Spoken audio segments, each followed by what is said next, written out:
we caught 20 mulloway. So we caught like 20 mulloway with the standard Port Phillip Bay Snell twin hook rig. The mulloway were as eager as snapper, making it feel like snapper fishing in Port Phillip Bay.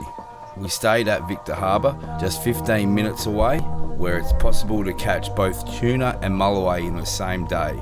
A truly unique spot. It's only just lit. This one I caught tried to swim around the anchor, but Cooker, a friend from my childhood, helped save the day.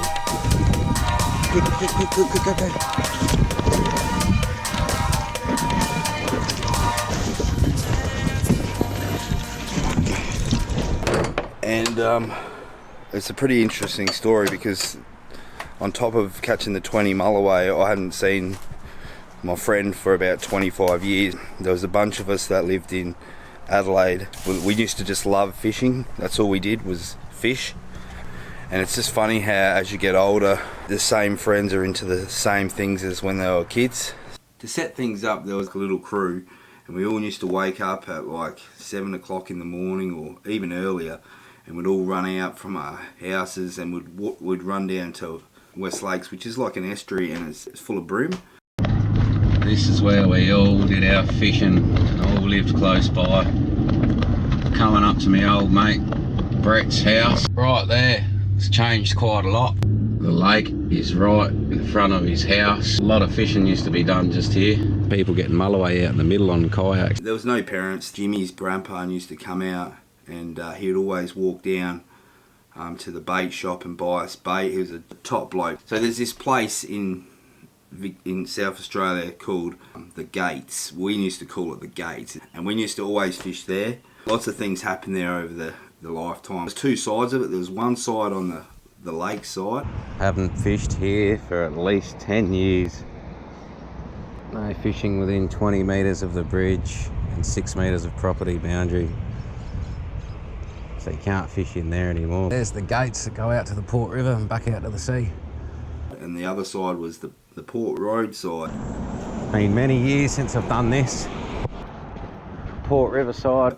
I caught my first mulloway under a train bridge, or I was actually in the train bridge. Put the line down and I used to have to use 40-pound main line to pull these. They were only like maybe 2 or 3 kilo dewies, and I'd put a live mullet on and drop it straight down. And you'd see them on the pylons, just sitting on the pylons swimming like this. Fellow fisherman over there. So that was my first experience with mulloways. But it was all taken away from me because my mum moved out of the area. On the weekends I was no longer staying at West Lakes. Where we moved to was just roads and crap. And I think that's why fishing is so important to me. So Cooker, he was part of the crew. When we were kids, I started talking to him on Facebook, and then I said, I'm coming over to South Australia, you should come out fishing, I'm bringing me boat and all this. So I hadn't seen him for 25 years, and you know, I'm not real social. I was a bit nervous, and then sure enough, nothing's changed. Him, Jimmy and all the others haven't changed, and everyone still loves fishing. I called up Cooker, I said, I'm at Victor Harbour, come up to stay the night and we'll go out for tuna. That's when Pete called, my brother, and said, go down to Gore. I used to go there when I was a kid, but I never really fished it seriously. But Gore was the beginning of the Coorong. You might have heard of the Coorong, where they catch all the big mulloway up at Salt Creek. Land base, it's a famous land base place. Well, we're about 200 or 300 k's down the other end of Salt Creek. From Victor Harbour where we were staying, it's about 20 to 30 k's from Gore. So we met Sean and Chris, our other childhood friends, at the boat ramp. As we were going out, Sean said to me, watch out, you can run aground out here when you're going through the channels. I'd forgotten my camera. We turned around, I said to them, I'll get out there by myself. And sure enough, me being the know-it-all, knows everything. Oh, we'd run aground.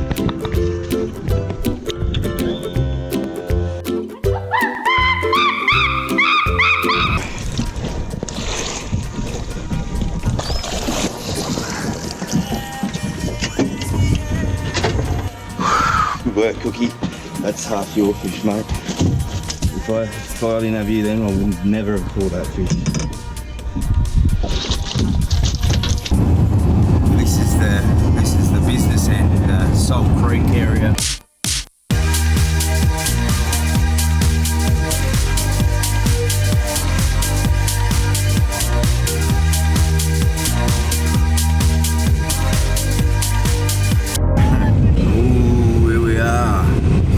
Caravan park's absolutely chockers.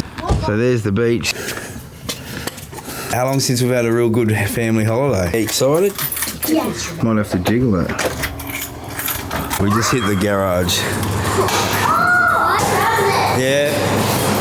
Alright, come on.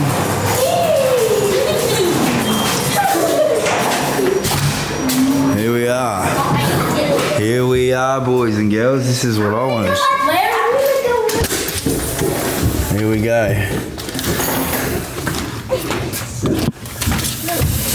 Wow. Where I'll be parking me boat. Jet ski. Come on, let's go see the rest of the house. Cleaning area. Oh, we'll allocate the rooms in a minute. Oh, the kitchen's upstairs. Oh, look at this. Dad, you wish you could live here? Oh, I wish I could live here. A family holiday was planned a long time ago with the aim of fishing with the kids over the Easter break. However, due to a cold water upwelling, I expect the fishing at Cape Jaffa to be quite challenging. Cape Jaffa is located in South Australia on the southeast coast beside the Southern Ocean. The Cape Jaffa Lighthouse, once active on the Margaret Brock Reef, has been situated in Kingston since 1976. During its operation, the lighthouse had 3 keepers. They rotated, spending 1 month on land, followed by 3 months at the lighthouse. We plan to fish near Margaret Brock Reef. When the weather is good, this spot has lots of different fish like kingfish, nanagai, whiting, sharks and garfish, among others. We can also catch snapper here because there is no snapper ban in this area, unlike in the Gulf regions.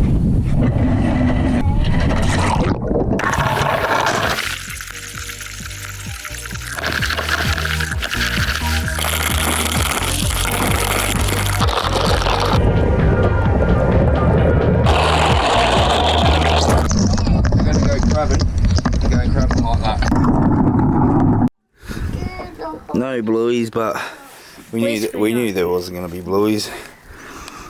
But we got some little, what are they? Rock crabs? Sand crabs. Did he get ya? Oh, so it's day one. It's about 3:20. The tide change has already happened. So we're just going to go for an explore. We've got a few rods. The boys are ready. And offshore is 50 metres that way. So let's go have a look. We just got to a spot about, I don't know, 5 k's out. Let's see what old Cape Jaffa's got to offer. We're in 10 metres, set the drag, and it's like we're in Western Port. Every year our family would go on holiday to South Australia. The last time I visited South Australia was before the snapper ban. Cooker and I used to catch snapper too.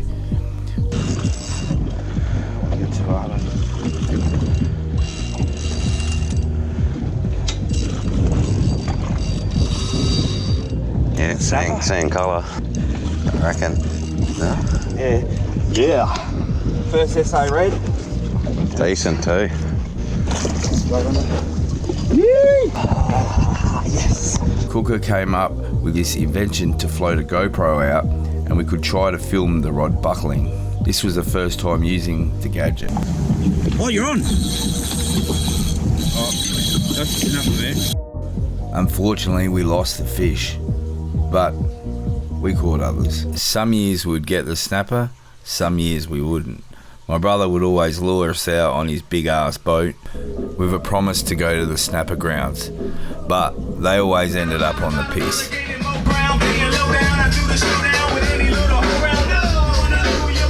Is he on? While everyone was on the piss, I'd keep myself entertained catching bream on popcorn chicken. There's a few little ones. And that's it.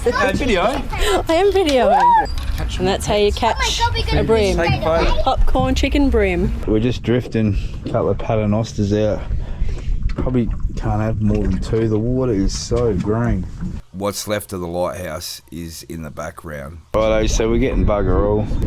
We might head into the shallows because we're getting nothing out here. So they've been getting some mulloway here, but since they've been dredging, apparently they've shut down. Nothing on this South Australian holiday was going right. But one thing that was going right was the kids. They could catch as many as they want salmon from the pier. That's a live well. It's just a basket and it's getting fresh ocean water comes through. So you don't have to change the water or anything. I think it's a snack. Is it a snag? No, he's on. They weren't big fish, but it kept the kids happy. When you're recording? Yeah. Go. There he goes. Oh, he's still there? Yeah, he's still there, cruising around. Local longliner, Bushy, invited my boys to come and look at his longlining boat. He's a ripper bloke. He took us out fishing as well. Is it just salted? Yep, salted. There you go. 20 k's of line. Oh, Is there how much line is on there? yeah. Here's the hooks. Here, Sonny. Sonny, look. It's cool, as I say. They're all ready to go. Yep. This is the business end. Yeah, so you'll line that straight on the buoy, then your weights and just stand there and Feed it out. bang your hooks on zero. Beautiful. When the line comes out there and you put your bait out and it keeps going out, that's like a big fishing spool. Ooh, those electronics. There's a bed. Let me see. Look at that. Yeah, that's so cool, Bushy. Probably. Yesterday we were out with Bushy and we seen, what was that, a mink whale? So we've got the tuna rods.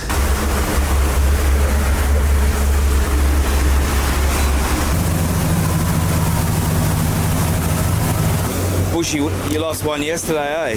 Yeah, I reckon yours was gone. Oh, really? There's pot 2. We're just coming up to pot 1. Yeah. Hard to see. Yeah.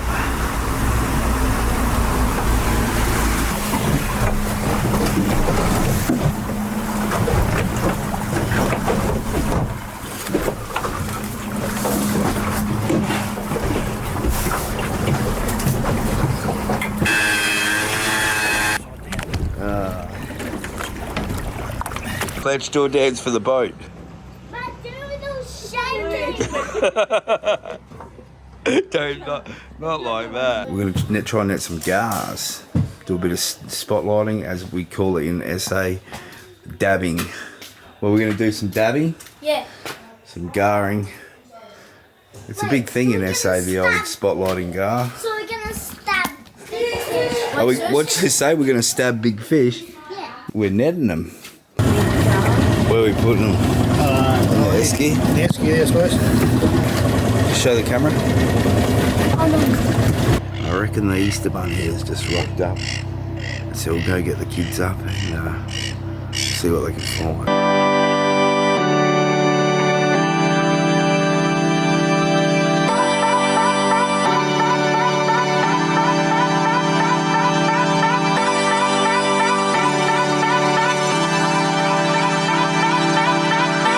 Let's take it back to a time when we were so much in love, baby. Ooh, yeah. Let us retract all the pain we caused each other so long. Ooh, no. Hey, Butcher, have you had one of these yet? There's a blue one here. I'm going inside. Sunny.